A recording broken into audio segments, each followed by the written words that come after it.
Here's the $64,000 question. What actually is the ideal amount of body fat? Of course, it's going to depend on the individual. So a normal body weight male may have between 12 to 20% body fat. Women tend to have more, about 20 to 30%. That's considered essential fat because we have children.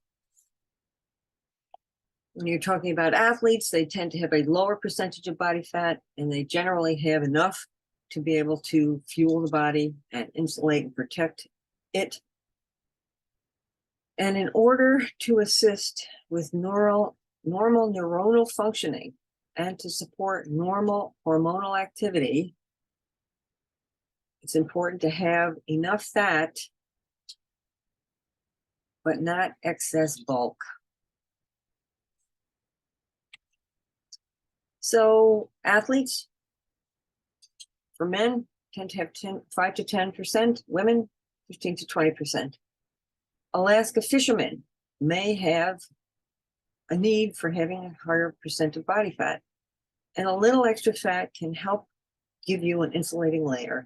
So if you're out in extreme cold, like the tundra or the northern peninsula of Minnesota, having that little extra fat may be important. So what's the point of this? Depending on who you are and the conditions in which you live, you might need more or less than what's considered normal.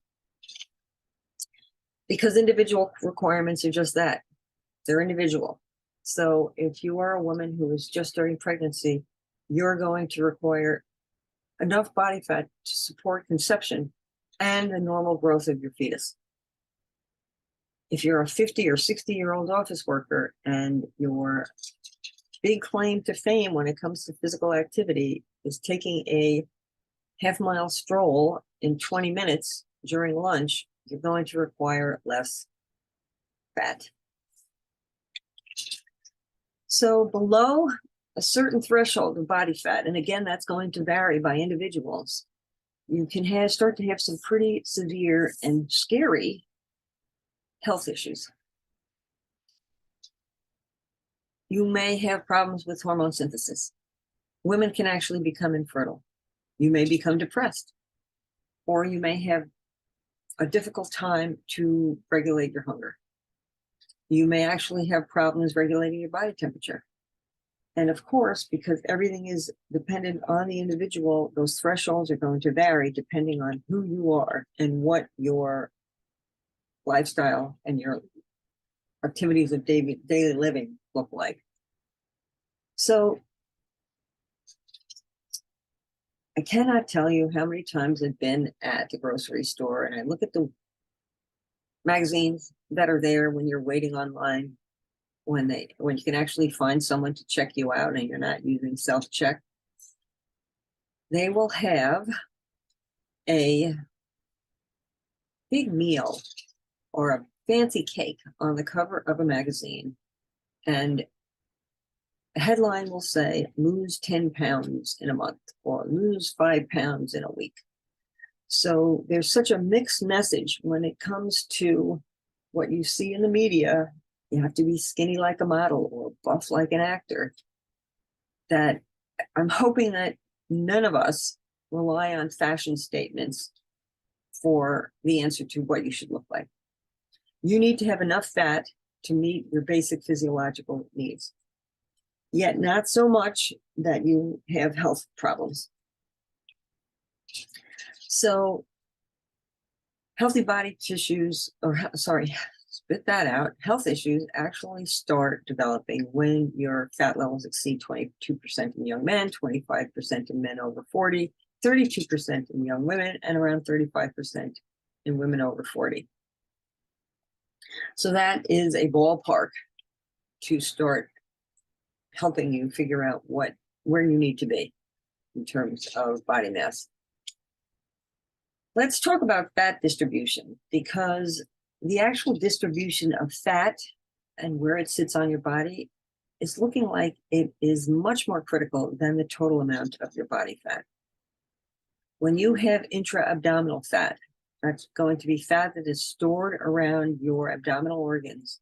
That is considered to be central obesity, or it's called central obesity or upper body fat. And you'll hear the term central obesity a fair amount of the time. This type of fat is associated with all sorts of health issues: CVD, strokes, diabetes, hypertension, and some types of cancer. So central obesity is the scary type of obesity. Abdominal fat is commonly seen in women that are postmenopausal. It is even more common in men. And even when the total body fat mass is similar, men generally carry more abdominal fat than either pre or postmenopausal women.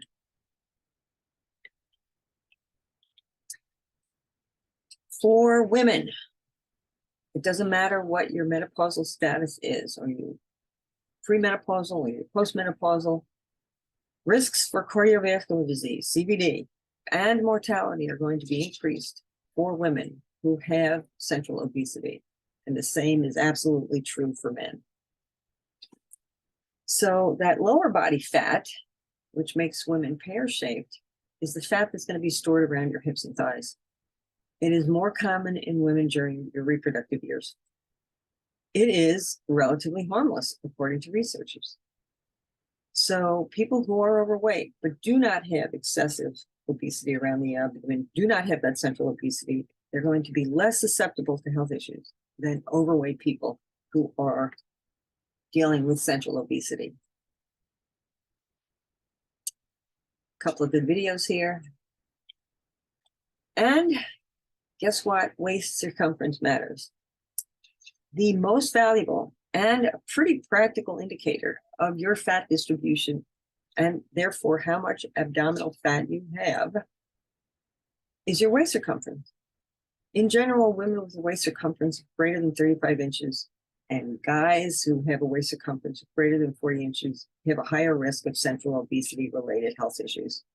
So 35 inches for women, 40 inches for guys. Of course, that will vary depending on your skeletal stature.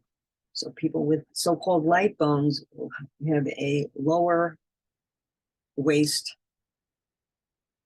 measurement to indicate central obesity than someone who has a larger frame.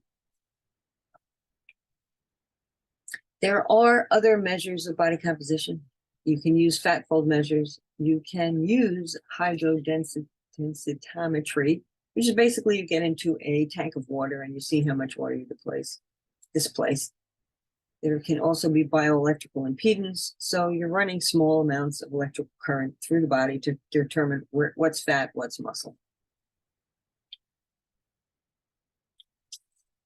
There are health risks that are associated with body weight and body fat. And we've gone over them. We'll go over them again. So your body weight and your fat distributions correlate with disease risks. Again, the BMI needs to be between about 18.5 and 24.9. Tend to have fewer health risks if you're in between that range. Your risk increases as your BMI falls below or gets above that baseline range, because you either have too little or too much body fat